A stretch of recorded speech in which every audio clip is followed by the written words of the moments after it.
masih di seputar kasus Tom Lembong, guys.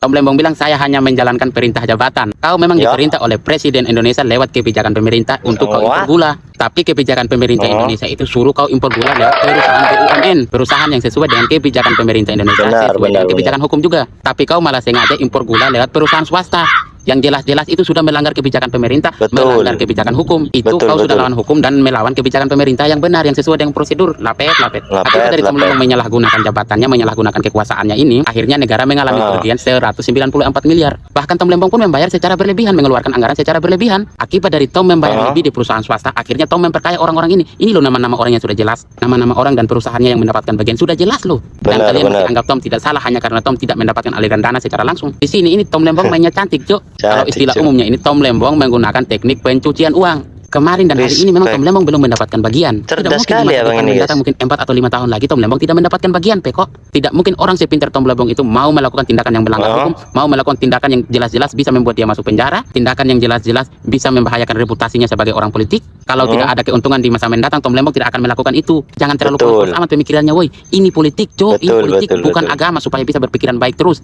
Kalian bagaimana mau terima kesalahan yang dilakukan oleh Tom Lembong? Kalian itu hanya fokus ke pembelaan Tom Lembong. Sedangkan akibat dari perbuatan Tom Lembong yang melanggar hukum ini, kalian tidak pedulikan. Tom Lembong tidak punya niat untuk korupsi, untuk memperkaya diri sendiri. Tai. Praktek yang Tom Lembong lakukan sekarang itu praktek pencucian uang. Dapat hasilnya itu nanti 5 atau 6 tahun ke depannya lagi setelah beritanya sudah reda. Perusahaan dan orang-orang yang mendapatkan keuntungan karena Tom Lembong menyalahgunakan kekuasaannya ini sudah sangat jelas terbukti ini. Sudah sangat jelas terbukti ini. Nama-nama orang dan perusahaan pun sudah jelas. Mereka ini yang dapat untung dari pembayaran yang tidak wajar. Kalau kalian cari keadilan untuk membebaskan Tom Lembong, kalian buat perusahaan dan orang-orang ini menyangkal atau menolak tuduhan hakim, agar perusahaan dan orang-orang yang mendapatkan bagian ini bisa mengatakan di hakim bahwa mereka itu sebenarnya tidak bekerja sama dengan Tom Lembong, tidak mendapatkan keuntungan dari Tom Lembong, tidak bekerja sama dengan Tom Lembong. Kalau perusahaan dan orang ini saja mengakui bahwa mereka mendapatkan keuntungan dan terbukti, apalagi yang kalian jadiin alasan untuk membela Tom, membenarkan tindakan yang Tom lakukan? Kocak. Rame-rame bikin postingan di media, siap Tom Lembong, tai. Teriak-teriak di media, siap Tom Lembong, cari keadilan hukum buat Tom Lembong, tai. Sedangkan kalian sendiri saja tidak mengerti apa itu definisi korupsi, asal aja bikin orasi di media, kima. Respect, guys, respect kali aku sama abang ini. Dia cerdas, berani, pintar, guys. Respect Bang. Semangat terus ya Bang ya, semangat Bang, semangat. Gue bingung ya, karena hanya di Indonesia ada koruptor yang dibela mati-matian. Ini sampai gue ngeliat tayangan yang lewat di FYP gue, yang isinya adalah seorang kuasa hukum. Ya paham juga kalau misalnya itu adalah kuasa hukum daripada terpidana korupsinya, memberikan pembelaan dan dengan memberikan sebuah perbandingan yang konyol. Nih gue tunjukin dulu perbandingannya, dan gue jelasin kenapa jangan. Ini ada seorang pedagang asongan, ya dia jualan di tempat umum yang dilarang, ya. Di situ dia mendapatkan keuntungan, tidak orang lain deh, dia langsung dia dapat keuntungan, ya. Lalu dia tidak bayar pajak tuh di sana kan, akibatnya. Sekarang pertanyaan kita, apakah pedagang asongan itu bisa dikenakan undang-undang korupsi? Jadi daripada apa yang dilakukan oleh si kuasa hukum daripada terpidana korupsi ini, dia menganalogikan dan menempatkan bahwa kliennya itu adalah sebagai pedagang asongan, pedagang pecel lele yang jualan di tempat umum yang dilarang, yang menguntungkan dirinya sendiri, kayak gitu ya. Bahkan ini menguntungkan diri sendiri deh. Ini gue lanjutin ya analoginya, gue kasih pemikiran-pemikiran mana kemungkinan-kemungkinan yang terjadi, dan nanti ya gue sandingin yang mana tepatnya nih, disandingkan dengan kasus importasi gula. Kalau kita bilang masalah pedagang asongan, pedagang pecel lele, itu bisa jualan di tempat umum yang dilarang gitu ya. Ada dua kemungkinannya. Satu ada izin, kedua nggak ada izin. Kita ngomong dulu yang pertama yang nggak ada izin ya. Pedagang pecel lele itu jualan di tempat umum yang dilarang tanpa seizin daripada ketua RT RW atau Pemda deh ya. Ini yang salah siapa? Jelas pedagang pecel lelenya udah tahu ada izin, terus jualan lagi di tempat umum yang dilarang. Itu nyata itu. Apakah Pemdanya itu salah? Ya salah kalau nggak nindak. Daripada pedagang pecel lele yang langgar ini, harusnya dia bisa menindak nih. Ini punya kuasa untuk menindak. Itu yang pertama. Yang kedua nih ya, ketika pedagang pecel lele itu jualan di tempat umum yang dilarang dengan seizin daripada RT RW atau Pemda itu ya.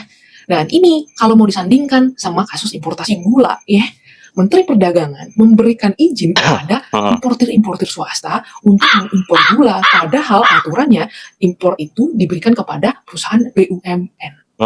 Clear nggak di situ? Jelas nggak? Jadi perbandingannya sama nggak tuh? Pedagang asongan itu dengan Menteri Perdagangan tadi? Nggak sama. Jangan berusaha mencari pembelaan-pembelaan yang konyol, yang akhirnya bisa menyesatkan bagi masyarakat yang nggak paham. Kalau memang punya pembelaan yang valid, silahkan aja, nggak masalah. Tapi kalau memberikan perbandingan-perbandingan yang seakan-akan dirugikan sendiri, padahal perbandingannya nggak setara, ini yang bahaya dan menyesatkan. Bahaya, bener. Para importir swasta itu dapat izin untuk Benar. mengimpor gula dari Menteri Perdagangan. Kalau kita mau balik lagi ke kasus pecel lele, dagang pecel lele itu Iya. dapat izin untuk jualan di tempat yang dilarang. Itu baru setara. Pahamin, pengacara loh, pengacara. Benar guys. Menurut kalian gimana guys? Menurut kalian gimana? Komentar, like, share, dan komen. Terima kasih banyak buat kalian yang selalu support Bayu Raden 69. Terima kasih banyak yang sudah subscribe, yang sudah like. Terima kasih banyak. Semoga kalian tetap dalam lindungan Allah. Semoga kalian dilancarkan rezekinya, sehat selalu, dimudahkan segala urusannya. Amin amin Allahumma amin. Bye bye. Hey guys, ini ada video menarik lagi dari Abang Ganteng ini guys. Tapi sebelum ke videonya, langkah baiknya kalian subscribe, like, dan komen biar berkembang akun ini teman-temannya.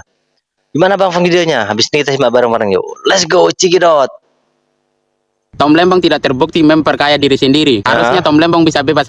Nyenyenyenye kima. Kalau yang dianggap tindakan korupsi itu hanya tentang memperkaya diri sendiri, wah bahaya ini. Bisa-bisa semua pejabat Indonesia ini meniru cara korupsi Tom Lembong ini karena betul. dianggap tidak memperkaya diri sendiri. Kima, Betul. pejabat bisa gampang mengeluarkan anggaran yang besar untuk belanja ke perusahaan swasta, melakukan pencucian uang sesuka Benar, hati. benar. Pejabat akan berlomba-lomba mencari perusahaan swasta itu yang bisa diajak kerjasama. Apalagi kalau yang punya perusahaan swasta itu temannya mereka, Benar. bisa diajak kong kali kong. Bro, gue terbitkan izin untuk belanja di perusahaan lu ya. Pembayarannya pun akan aku lebihkan. Tapi pembagian uang hasil belanja yang berlebihan ini di perusahaan Betul. lu, jangan kita bagi sekarang ya. Pembagian hasilnya itu 4 atau 5 tahun lagi. Kalau pembagian uangnya sekarang bahaya bro. Nanti Wah. gampang diusut bro. Kita tunggu 4-5 tahun saja ya. Setelah aman baru kita bagi hasil ya kan. Respect kali. Di abang ini cerdas, ya, pintar. Respect kali abang, berani. Mantap bang.